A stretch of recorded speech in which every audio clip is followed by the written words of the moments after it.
Voici un exercice d'application de la loi exponentielle dans le cadre des variables aléatoires continues.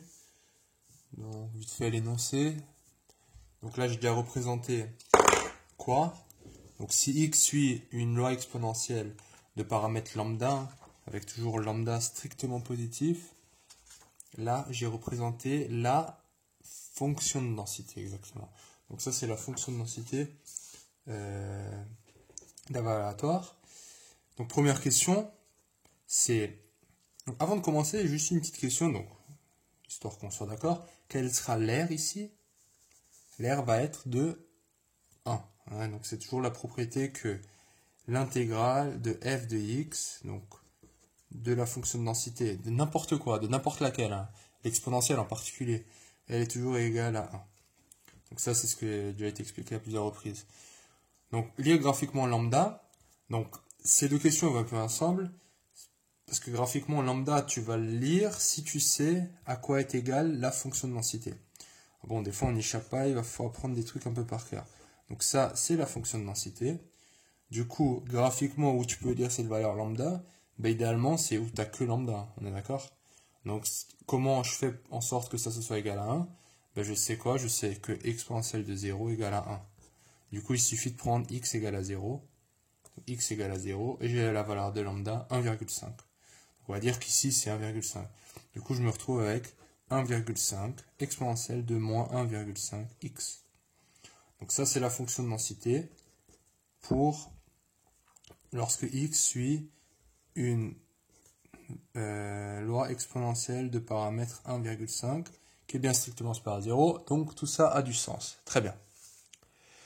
Ok, maintenant, je te demande la chose suivante. Calcule cette probabilité et graphiquement à quoi ça ressemble. Ensuite, j'aimerais que tu fasses pareil pour cette probabilité. Donc avec x, un nombre positif. Petit rappel avant que tu te lances. Rappel, la probabilité. Donc maintenant on va dire, allez, je choisis U et je choisis V. La probabilité de U, X et V, ça graphiquement ça ressemble à quoi?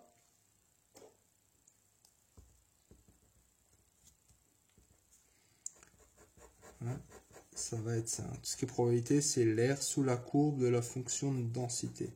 Donc ça va être exactement ça. Ou bien, formellement, UV, f de x, dx. Avec f de x, justement, c'est égal à celui-là.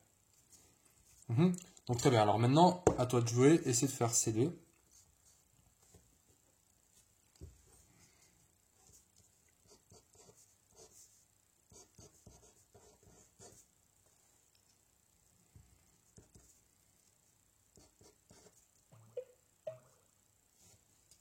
Alors, on obtient quoi? Donc en fait, on obtient la chose suivante, que probabilité que x, donc c'est inférieur ou égal à ça. Donc ça va être quoi? Ça va être x, il va, on va dire ça, c'est petit x, là. Et x, il va être là, avant. Tout ça avant. Alors déjà, nous, on commence à 0, parce qu'avant, il n'y a rien. C'est nul avant. Donc, quand je veux dire l'air de 0, ça va rester 0. Donc ça va être l'intégrale, parce qu'on parle en termes d'air tout le temps, entre 0 et x, du coup. De quoi? De ma fonction, tout simplement. De ma fonction f de x, donc c'est lambda exponentielle de moins lambda x dx. Donc là, maintenant, il s'agit de faire le calcul d'une intégrale. Donc, on va calculer la primitive. Donc, le lambda n'intervient pas, donc lui, déjà, je peux l'écrire. Hein, il n'intervient pas. Et maintenant, comment je fais la primitive de ça? Ben, on va se dire, ok, quand je dérive, il faut que je tombe là-dessus. Donc, voilà. Quand je dérive, il faut que je tombe là-dessus. Donc, ça va me donner... Cette partie va rester exponentielle de moins lambda x. Ouais.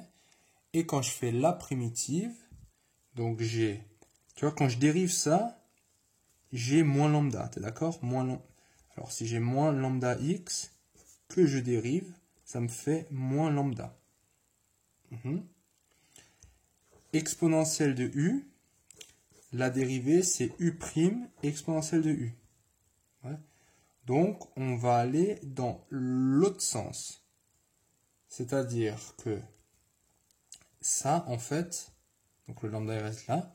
Donc on va vouloir faire apparaître, il faut qu'il y ait la dérivée devant. C'est-à-dire qu'on va vouloir faire apparaître un moins lambda. Donc tu vois, j'ai déjà le lambda là, donc il faut que j'ajoute le moins. Mais quand j'ajoute un moins, il faut que je divise nouveau par moins 1 du coup. Pour que tu vois, pour que les deux 1 ils s'annulent et que je retrouve bien la formule initiale. Donc c'est vraiment cette formule que je cherche là. Et quand je fais la primitive, je vais aller de là à là. Donc j'ai déjà, donc U' c'est moins lambda, donc j'ai déjà le lambda devant, donc il suffit que je rajoute le moins. Donc il y a un moins qui va rester. Et tout ça, la primitive de tout ça, ouais, donc on va dire là j'ai encore l'intégrale entre 0x et dx. Je sais que tout ça, ça va me donner la primitive E de moins lambda x. Et là, j'ai ce moins qui va rester du coup. D'accord. Dx. Ouais, en fait, là, bon, là, j'aurais peut-être pas dû prendre les mêmes bornes, j'aurais peut-être dû prendre t. Ouais, c'est peut-être mieux. Ouais. Sinon, j'ai une double dépendance. Donc, ah non. Je vais prendre, alors attends, dt là. Ok, c'est bon. Donc, du coup, la borne, c'est entre 0 et x. Ouais. Et j'obtiens quoi? J'obtiens moins exponentielle de moins lambda x, moins, ouais, moins encore une fois, exponentielle de moins lambda 0 dans exponentielle de 0. Et ça fait 1. Donc moins, ça fait plus, donc j'obtiens au final plus 1 ici, moins, ça s'annule. Donc j'ai 1 moins exponentielle de moins lambda x. Ce qui, voilà, donc ça c'est mon premier résultat. On est bon? Très bien. Là, j'ai pas remplacé, mais dans notre cas, le lambda, c'est égal à moins 1,5x. Très bien. Maintenant, deuxième question. Donc là, bon, j'ai pris un peu de temps pour t'expliquer la primitive. Deuxième question, c'est quoi? C'est la même chose, on remarque, sauf que là, j'ai pas le égal. Est-ce que ça va changer quelque chose? Ben là, la bonne réponse, c'est quoi? Ce serait de dire qu'on sait que probabilité de x est égale à k, donc avec k un réel. Si x est une variable aléatoire continue, ce qui est le cas ici, hein, ça c'est 0. Du coup, qu'est-ce qu'on a en fait? On a que probabilité que x inférieur ou égal à x, ben cet ensemble en fait c'est exactement la probabilité que x strictement inférieur à x, ouais, ou, entre guillemets, x égale à x. Tu vois?